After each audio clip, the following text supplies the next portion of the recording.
Welcome to the 6 Miles to Supper podcast. I'm your host, Kayla Cox, and I've lost over 80 pounds with intermittent fasting 6 days a week, eating whatever I wanted at my meals, taking a cheat day every Sunday, and walking 6 miles a day. And I'm here to help you on your weight loss journey. In this episode, we're going to talk about the importance of watching your language on the weight loss journey. Now, when I say watch your language, I don't mean try not to curse when you step on the scale and the number is higher than what you want. What I'm talking about is, watching what you're saying out loud about the weight loss journey and also the things that you're saying inside your own head. Now, this is important because the way you talk about these things can really give you, it can either hinder your progress on the weight loss journey, but it can also really give you some insight. If you pay attention to what you're saying, when you're having problems, especially, it can really shine a light on what the root issue is. When it comes down to it, the words that you're saying really reveal the mindset that you have, and your mindset is key to having success. And the good news here is that if you're not currently paying attention to what you're saying, it's just a habit that you can get into. A lot of us just kind of go through life, and this was certainly me in especially like 2014 and before. I was just kind of going along. I wasn't really self-aware. But if you start paying attention to what you're saying and what you're thinking, then you can become more self-aware, which makes the whole process of losing weight a lot easier. So in today's episode, we're going to talk about both the verbal language that you're using and also, the language that you're using in your inner dialogue. So first, let's talk about just the verbal. The very common thing that happens that can really hinder progress on the weight loss journey is using victim language. And it's kind of interesting because it can be really tempting to be the victim, to just claim victim status. And I did this for years. I kind of thought, it's kind of nice when people kind of feel sorry for you. I mean, it lets you off the hook when you just say, well, it's just my genes, or, this is just how I'm built. And you just don't take responsibility. Basically, then you never really have to tell yourself no, and you really never have to work on your weight problem because it's not your fault, right? And for a long time, I embraced this, but then eventually, I did realize that leads to misery, because ultimately, when you start to look around, you can start to see like, actually, maybe I don't have an excuse. And that can be both scary because then that means that, you can take action and actually change your life. So it can be scary, but it can also be, encouraging. And here's the thing, when you blame outside forces for your problems, that gives the outside forces the power, and it takes away your own power. And it says, well, it's their fault that I'm, overweight, or it's their fault that I've gained weight, or they are making it impossible for me to lose weight. But see, this can be kind of subtle. Like, you might not think that you have this kind of mindset. And so how do you start to become aware of these things? I think one thing that can be really instructive is if you're currently struggling in an area of your weight loss journey, ask yourself to explain to yourself why you're not having success in that area. And if your explanation basically says, well, it's this other person's fault or this other outside entity's fault, then likely you are thinking in victim terms. And the way to turn this mindset around is to take your power back, which means, you have to say, well, that might be true that maybe, like, for example, let's say it's your coworkers, right? Like, let's say you're trying to do intermittent fasting and you have been having trouble because you keep going to lunch with your coworkers. And, and then when you're explaining to yourself, like, why you're not sticking to your windows, you say, well, it's my coworkers' fault. They keep throwing me off track. They know I'm trying to do this intermittent fasting thing, but then they invite me to lunch, and then I end up eating.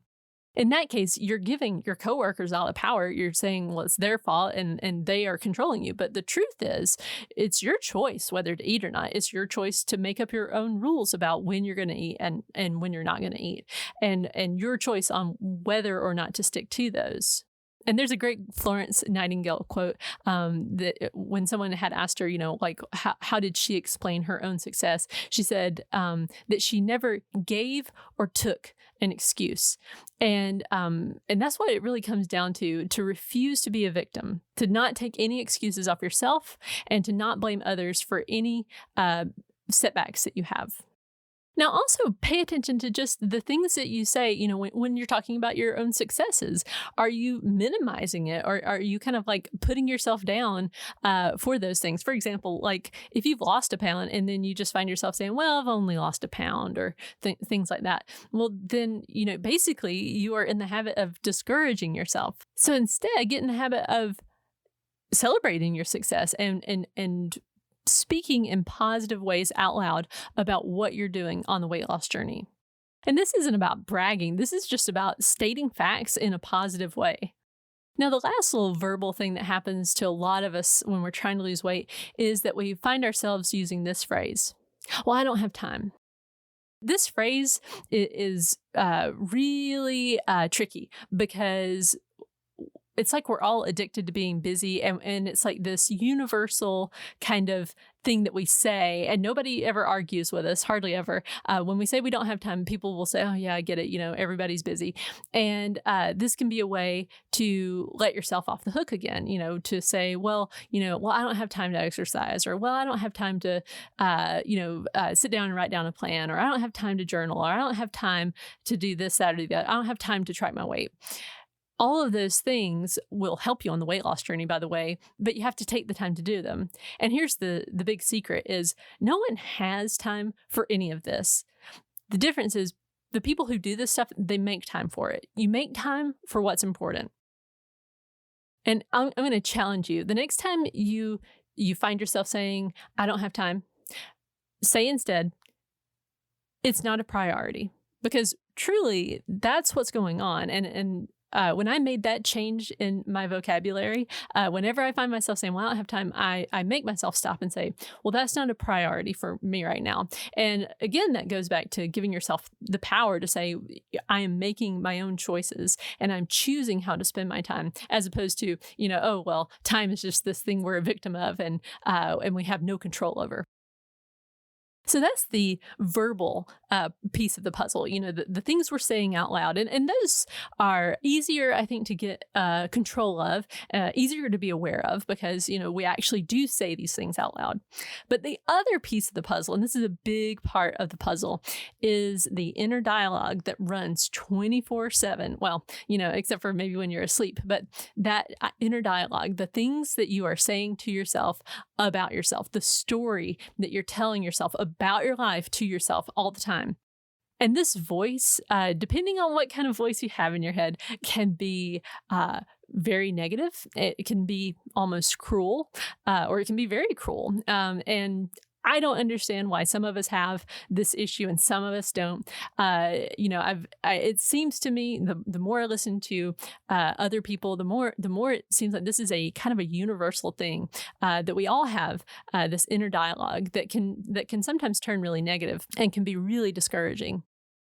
And so if you happen to have that inner dialogue that's really negative, that's a big thing to overcome because the story that you're constantly being told is that this isn't going to work. Weight loss is really hard. You're never going to get the weight off. You'll just gain it right back. And if that constant negativity is just in your mind, it's very hard to continue to take the actions that are necessary to lose weight and to keep it off. So how do you change that? Because that has to change, right? Like you have to take these steps in order to have that voice be an encouraging voice. And I'm here to tell you there is hope because I was certainly the type of person who had a very, very negative inner dialogue, very perfectionistic, very negative and kind of, I would say not kind of, very unforgiving. Anytime I messed up, it was just ruthless and constantly browbeating me, right?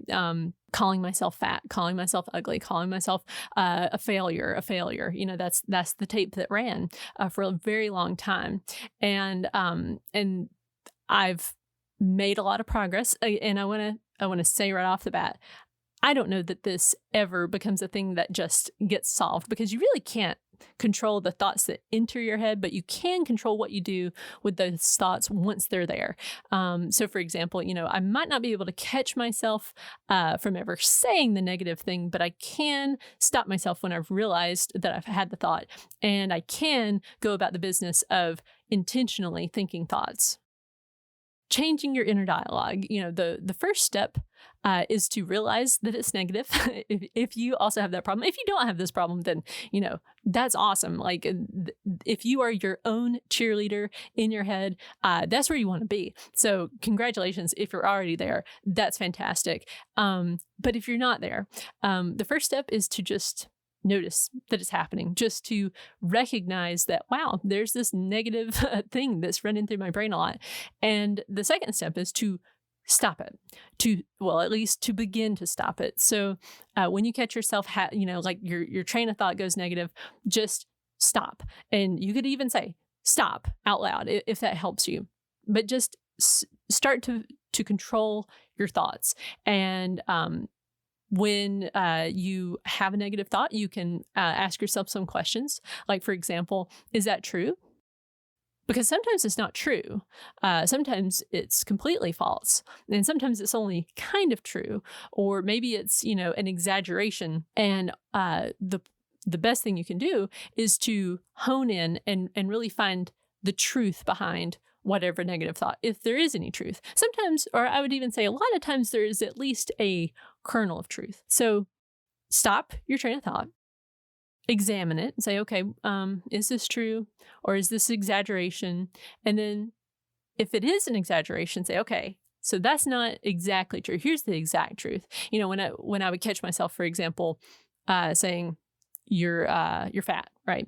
I would say, well, actually right now I am 40 pounds overweight, but I am practicing intermittent fasting and I'm walking 6 miles a day. So I am in the process of losing weight. So see, that changed the thought, and it also put the focus on the best part, which is the action that I'm taking to make the change that is necessary, that I want to make. But ultimately, you do get to have some control over the inner dialogue, and you get to choose, do you want to be your own cheerleader or not? And yeah, this does take a lot of work. It really does. It takes, it's almost a constant effort to keep your head in the right spot and to do the hard work of not just like wallowing if you find yourself in that negative place, because the easy thing is just to wallow and kind of be like, woe is me, I just can't get this thing under control.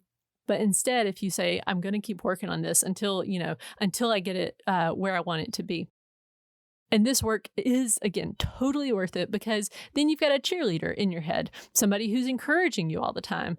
So in other words, the goal here is that when you're sitting there and you're thinking, I don't know, should I continue on? Like maybe you see a high number on the scale one morning. If your inner dialogue is the cheerleader, it's going to say, hey, that's okay. This is part of it. The scale is not a reflection of your self-worth. The scale is just a number, and it will go up and down. But eventually, if we stick with this, you're going to get to where you want to be. That's the type of voice that will continue to encourage you. And again, if you don't currently have that voice, just work on getting it to that place. It is possible. It takes effort, but it's just about changing your language that you use with yourself. And the great thing is both of these, the verbal and the inner dialogue, kind of work off of each other. So if you do a lot of work on the things you're actually saying out loud, it will start to reflect in your inner dialogue and vice versa. So if you find yourself in this position where you kind of have this negative mindset, this negative inner dialogue, or just negative talking in general, know that you can change it. It takes time, but it's totally worth the effort. So thank you for joining me in this episode, and I'll see you in the next one. You're sick and tired of being overweight. You're working hard to lose, and the scale refuses to budge. You're done with dieting. You just want to eat like everybody else. When you hire me as your intermittent fasting coach, we'll tackle the issues that are standing between you and the life you want. If you're unsure about whether one-on-one coaching is right for you, click on the link in the show notes and schedule your free 30-minute consultation. I look forward to working with you.